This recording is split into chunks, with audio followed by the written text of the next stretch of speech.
Hello everyone. সকাল সকাল বেরিয়ে পড়েছিলাম অফিসের জন্য। বাইরে একদম হালকা রোদ ছিল। আগের মতো রোদটা সেভাবে আর গায়ে লাগে না, আর হাওয়াও দিচ্ছিল ঠান্ডা ঠান্ডা। শীত এবার এসে গেল বলে বাস স্ট্যান্ডে বাসের জন্য ওয়েট করছিলাম, আর তারপরেই বাসটা পেয়ে গেলাম। প্রায় 9:45 বেজে গেছে। বাসটা ভালোই জোরে চালাচ্ছিল, আর বাসটা ফাঁকাও ছিল, সে কারণে আমি জানলার ধারে সিটটা পেয়ে গেছিলাম। তো সময় মতোই অফিসে পৌঁছে গেছি।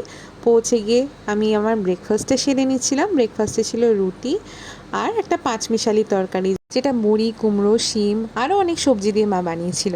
আর লাঞ্চে ছিল ভাত, সোয়াবিন আলুর তরকারি, শশা, আর এই আচারটা না আশমিরা এনেছিল।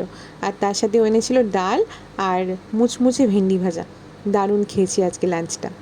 সন্ধেবেলা বাসের জন্য বেশি দাঁড়াতে হয়নি, তাড়াতাড়ি বাস পেয়ে গেছিলাম। বাড়ি ফিরে খেলাম চা আর বিস্কিট। আর তোমাদেরকে একটা জিনিস দেখাই।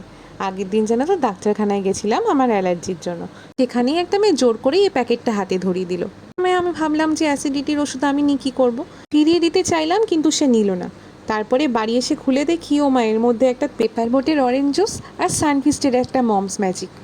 খুবই আনএক্সপেক্টেড ছিল, কিন্তু আমি দেখে বেশ অবাক হয়েছি। তারপরে কিছুটা সময়ই কে ড্রামাটাকে দেখছিলাম। ড্রামাটার নাম হচ্ছে সামার স্ট্রাইক। এটা কিন্তু আমি অনেকবার দেখেছি আর আমার বেশ পছন্দের। তোমরা যারা একটু পিসফুল কান্ট্রি সাইডের ড্রামা দেখতে চাও, এটা দেখতে পারো। আর এই খাবারটা আমাকে আমার অফিসের বন্ধু সাগরিকা দিয়েছিল।